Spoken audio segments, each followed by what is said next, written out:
Au nom du Père et du Fils et du Saint-Esprit. Amen. Bonjour, ma famille bien-aimée, bonjour mon frère, ma sœur, toi qui te connectes en ce moment depuis ta maison, depuis ton lieu de travail, être même depuis un lit d'hôpital.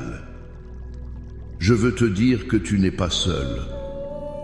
La présence de Dieu est ici. Elle est là où tu es, prête à remplir chaque recoin de ta vie. Avant même de commencer à ouvrir la parole, je veux que nous scellions cet instant, que nous placions une protection divine autour de toi, de ta maison, de ta famille. Père éternel, au nom puissant de Jésus-Christ de Nazareth, je viens devant ton trône de grâce. Je te demande, Seigneur, de laver maintenant chaque personne qui écoute par le sang précieux de l'agneau. Je déclare que le sang de Jésus couvre ton esprit pour te garder de toute pensée de peur, de doute, d'anxiété. Je déclare que le sang de Jésus couvre tes émotions pour te guérir de toute blessure, de toute amertume, de toute tristesse. Je déclare que le sang de Jésus couvre ton corps, de la tête jusqu'à la plante des pieds, et qu'aucune maladie, aucune infirmité, aucune douleur ne peut subsister sous la puissance de ce sang versé à la croix. Je déclare un dôme de protection, une muraille de feu autour de toi et de ta maison. Chaque plan de l'ennemi, chaque flèche enflammée, chaque parole de malédiction envoyée contre toi est maintenant brisée, annulée, renvoyée à l'expéditeur au nom de Jésus. Et maintenant, Saint-Esprit, nous t'invitons. Viens, Esprit de Dieu. Tu n'es pas un invité, tu es l'hôte d'honneur. Prends le contrôle de cet instant. Prends le contrôle de mes paroles. Prends le contrôle des cœurs qui écoutent. Révèle-nous la personne de Jésus. Ouvre nos yeux spirituels, ouvre nos oreilles spirituelles. Fais ce que toi seul peux faire. Père, je veux prier spécifiquement pour celui ou celle qui se sent écrasé en ce moment. Ta parole dit dans Ésaïe 53, verset 5, « Il était blessé pour nos péchés, brisé pour nos iniquités. Le châtiment qui nous donne la paix est tombé sur lui, et c'est par ses meurtrissures que nous sommes guéris. » Seigneur, il y a des âmes et des corps meurtris qui écoutent aujourd'hui. Des personnes qui portent le poids de la trahison, le poids du rejet, le poids d'un diagnostic médical, le poids d'une dette. Je prie maintenant, au nom de Jésus, que la puissance de guérison qui se trouve dans les meurtrissures de Christ commence à couler dans leur vie. Je brise l'esprit de lourdeur, je brise le joug de la maladie, je brise la chaîne de la dépression au nom puissant de Jésus. Reçois ta liberté maintenant. Reçois ta guérison maintenant. Reçois ta paix maintenant. Au nom de Jésus. Amen et Amen. Ma famille prophétique, avant de plonger dans la parole que Dieu a mise sur mon cœur pour toi aujourd'hui, je veux te demander une chose. Si tu es béni par ce moment, si tu sens la présence de Dieu, fais-le savoir. Laisse un Amen puissant dans les commentaires. Clique sur le bouton j'aime pour que cet algorithme comprenne que le royaume de Dieu avance. Si ce n'est pas encore fait, abonne-toi à cette chaîne pour faire partie de cette famille qui grandit chaque jour.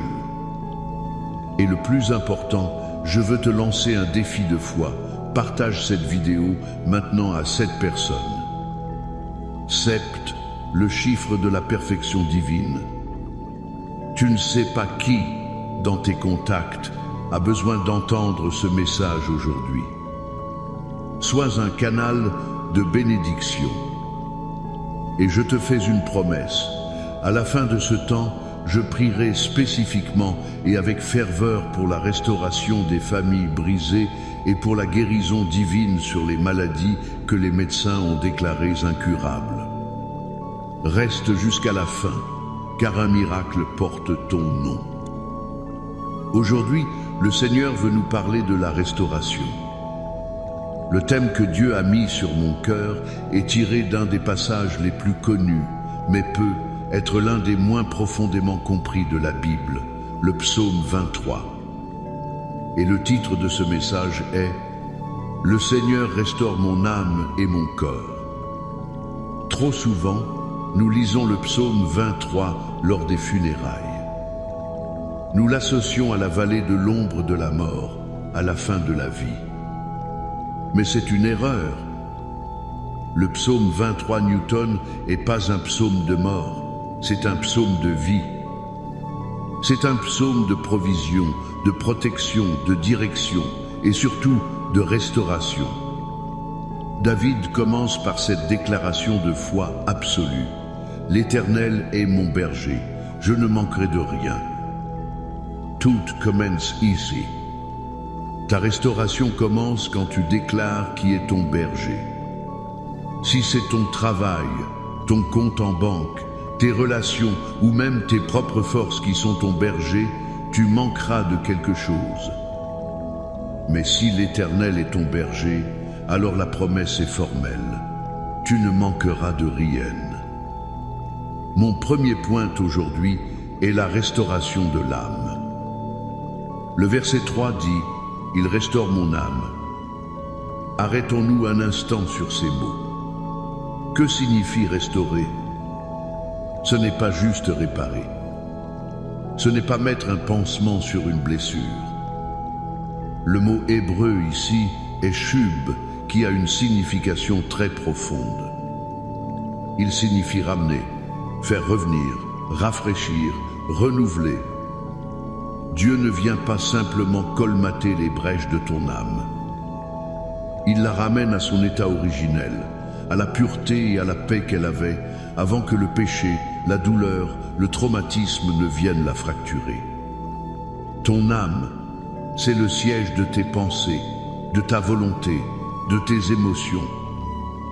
Et combien de fois notre âme est-elle abattue? Combien de fois te sens-tu vide, anxieux, confus, brisé à l'intérieur? C'est le résultat des batailles de la vie. Une parole blessante, une trahison, un échec, un deuil. Tout cela laisse des cicatrices sur notre âme.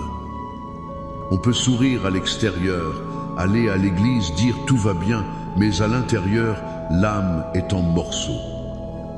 Regarde la vie de David, l'auteur de ce psaume. C'était un homme selon le cœur de Dieu, mais son âme a connu de profondes fractures. Après son péché terrible avec Bathsheba et le meurtre d'Uri, son âme était en agonie. Dans le psaume 51, il crie à Dieu, « Ô Dieu, crée en moi un cœur pur, renouvelle en moi un esprit bien disposé. » Il ne demande pas une réparation, il demande une recréation. C'est cela, la restauration de l'âme. Dieu prend les morceaux brisés de ta vie, les déceptions, les erreurs, la honte, et il ne les jette pas. Il les utilise pour créer une nouvelle mosaïque, une œuvre d'art qui glorifie son nom. L'apôtre Paul le dit différemment dans 2 Corinthiens 5, 10 à 7. Si quelqu'un est en Christ, il est une nouvelle créature. Les choses anciennes sont passées. Voici, toutes choses sont devenues nouvelles. Comment appliquer cela concrètement? Peut être que tu m'écoutes et que ton âme est abattue. Tu te sens fatigué de te battre. Tu as été déçu par des gens que tu aimais. Tu as été trahi. Tu portes une culpabilité qui te ronge. Le bon berger, Jésus, te dit aujourd'hui, viens à moi. La première étape de la restauration est de lui apporter tous les morceaux. Ne cache rien. Apporte-lui ta colère, ta tristesse, ta honte. Il ne te jugera pas. Il est le seul qui puisse toucher ces blessures profondes et les guérir. La deuxième étape est de pardonner. Pardonner à ceux qui t'ont blessé et te pardonner à toi-même. Le manque de pardon est un poison qui maintient ton âme en prison. La troisième étape est de renouveler tes pensées. Cesse de méditer sur la blessure et commence à méditer sur la parole de Dieu. Déclare sur toi-même ce que Dieu dit de toi. Tu es pardonné, tu es aimé, tu es une nouvelle créature. C'est un processus, mais aujourd'hui, le bon berger veut commencer ce travail de restauration profonde dans ton âme. Mon deuxième point est la restauration du corps. La restauration de Dieu est totale. Elle ne s'arrête pas à l'âme. Le psaume continue au verset 2. Il me fait reposer dans de verts pâturages, il me dirige près des eaux paisibles. Ce n'est pas seulement une belle image poétique. C'est une promesse de provision et de bien, être physique. Les verts pâturages, c'est la nourriture, la provision divine. Les eaux paisibles, c'est le repos, la paix, la guérison pour un corps fatigué et malade. Notre corps souffre. Il souffre du stress, de la fatigue, de la maladie. Parfois, la souffrance de notre âme se manifeste physiquement dans notre corps. L'anxiété peut causer des maux d'estomac. Le stress peut causer des douleurs chroniques. Mais la Bible est claire. Jésus a payé le prix non seulement pour le salut de notre âme, mais aussi pour la guérison de notre corps. Nous l'avons lu tout à l'heure. C'est par ces meurtrissures que nous sommes guéris. Ce n'est pas une suggestion, c'est un fait accompli à la croix. Je pense à cette femme dans l'Évangile qui souffrait d'une perte de sang depuis 12 ans. 12 ans de souffrance physique. 12 ans de honte, car elle était considérée comme impure. 12 ans de ruine financière, car elle avait dépensé tout son argent chez les médecins. Son corps était brisé, son âme était brisée, ses finances étaient brisées. Mais un jour, elle a entendu parler de Jésus. La foi est née dans son cœur. Elle s'est dit, si seulement je peux toucher le bord de son vêtement, je serai guérie. Elle a bravé la foule, elle a bravé la loi, elle a bravé sa honte et elle a touché Jésus. Instantanément, la puissance de guérison est sortie de Jésus et a restauré son corps. Mais Jésus a fait plus que ça. Il ne l'a pas laissé repartir anonymement. Il s'est arrêté et a demandé « Qui m'a touché ?» Il l'a honoré publiquement et lui a dit « Ma fille, ta foi t'a sauvée.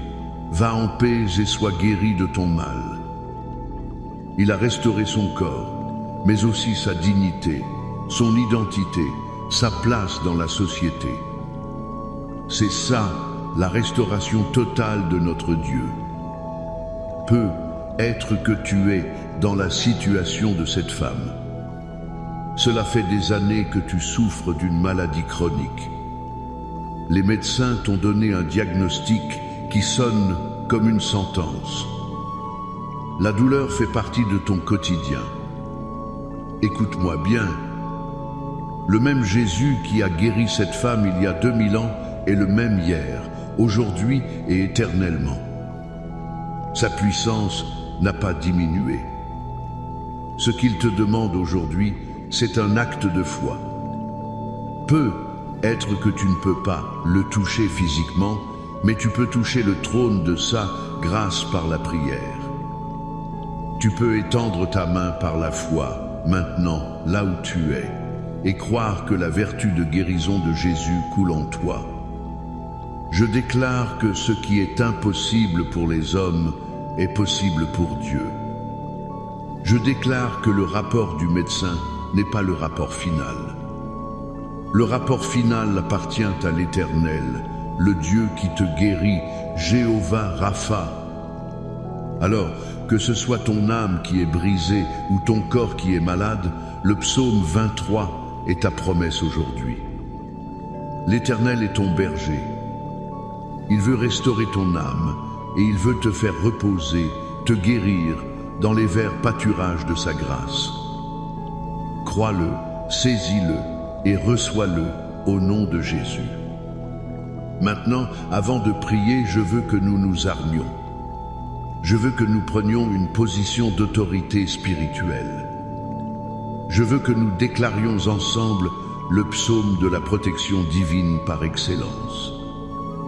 Lève-toi où que tu sois, si tu le peux, et déclare avec moi, avec foi et autorité, le psaume 91. Celui qui demeure sous l'abri du Très-Haut repose à l'ombre du Tout-Puissant.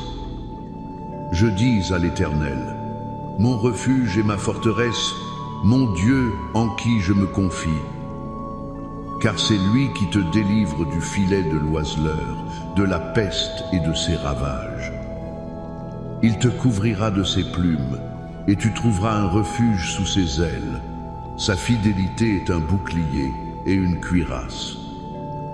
Tu ne craindras ni les terreurs de la nuit, ni la flèche qui vole de jour, ni la peste qui marche dans les ténèbres, ni la contagion qui frappe en plein midi. Que 1000 tombent à ton côté et 10 000 à ta droite, tu ne seras pas atteint. De tes yeux seulement tu regarderas et tu verras la rétribution des méchants. Car tu es mon refuge, ô Éternel. Tu fais du Très-Haut ta retraite. Aucun malheur ne t'arrivera, aucun fléau n'approchera de ta tente. Car il ordonnera à ses anges de te garder dans toutes tes voies. Ils te porteront sur les mains, de peur que ton pied ne heurte contre une pierre. Tu marcheras sur le lion et sur l'aspic, tu fouleras le lionceau et le dragon. Puisqu'il m'aime, je le délivrerai, je le protégerai, puisqu'il connaît mon nom. Il m'invoquera, et je lui répondrai. Je serai avec lui dans la détresse, je le délivrerai, et je le glorifierai. Je le rassasierai de longs jours, et je lui ferai voir mon salut. Amen. Alléluia. Maintenant, entrons dans ce temps de prière. Incline ta tête, ferme tes yeux et ouvre ton cœur. Père céleste, au nom de Jésus, nous venons devant toi. Nous venons comme tes enfants, tes brebis, et nous reconnaissons que tu es notre bon berger. Seigneur, nous te remercions pour ta parole qui est une lampe à nos pieds et une lumière sur notre sentier. Merci pour la promesse de restauration contenue dans le psaume 23. Seigneur, je prie maintenant pour chaque âme qui est abattue, pour chaque personne qui se sent fragmentée, brisée par les circonstances de la vie. Père, je te demande, par la puissance de ton Saint-Esprit, de commencer ce travail de restauration profonde. Là où il y a eu trahison, apporte la guérison. Là où il y a du rejet, déverse ton amour inconditionnel.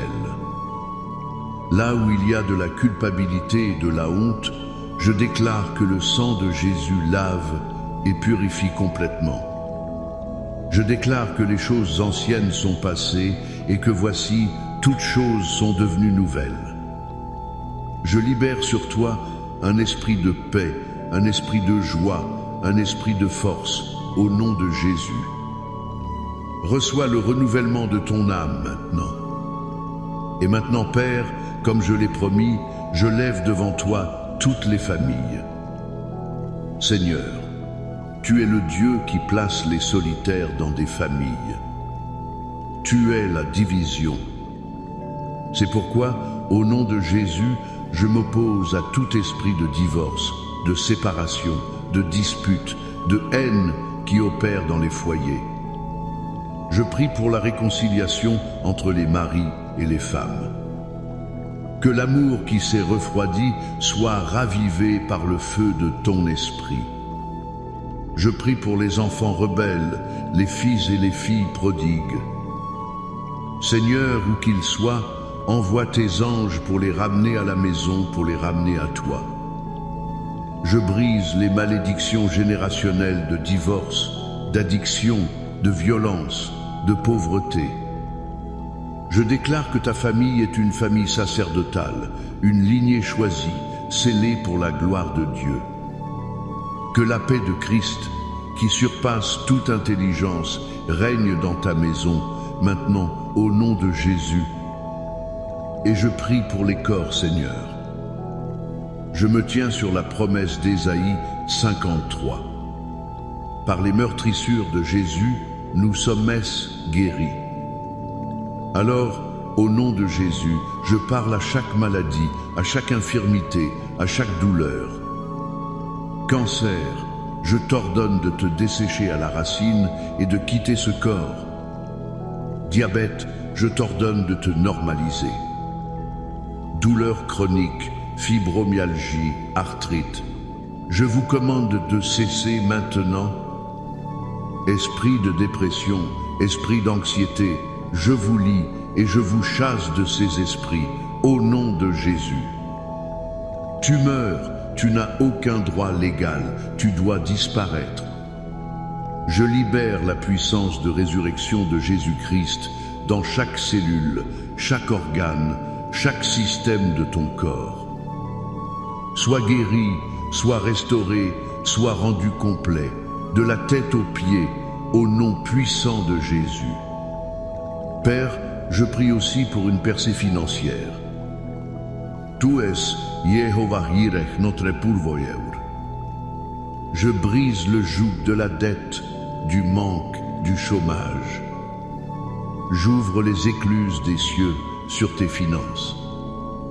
Je déclare des portes d'opportunité, des contrats inattendus, des promotions divines, des remboursements de dettes surnaturelles. Reçois la provision du royaume pour ta vie et ta famille. Je déclare sur toi la victoire. Victoire sur le péché, victoire sur la maladie, victoire sur le manque, victoire sur la peur. Tu n'es pas une victime, tu es plus que vainqueur par celui qui t'a aimé. Et maintenant, reçois cette bénédiction finale. Que l'Éternel te bénisse et qu'il te garde. Que l'Éternel fasse luire sa face sur toi et qu'il t'accorde sa grâce. Que l'Éternel tourne sa face vers toi et qu'il te donne la paix. La paix pour ton esprit, la paix pour ton corps, la paix pour tes finances, la paix pour ta famille. Allez dans la paix et la puissance du Seigneur. Au nom du Père, du Fils et du Saint-Esprit. Amen et Amen.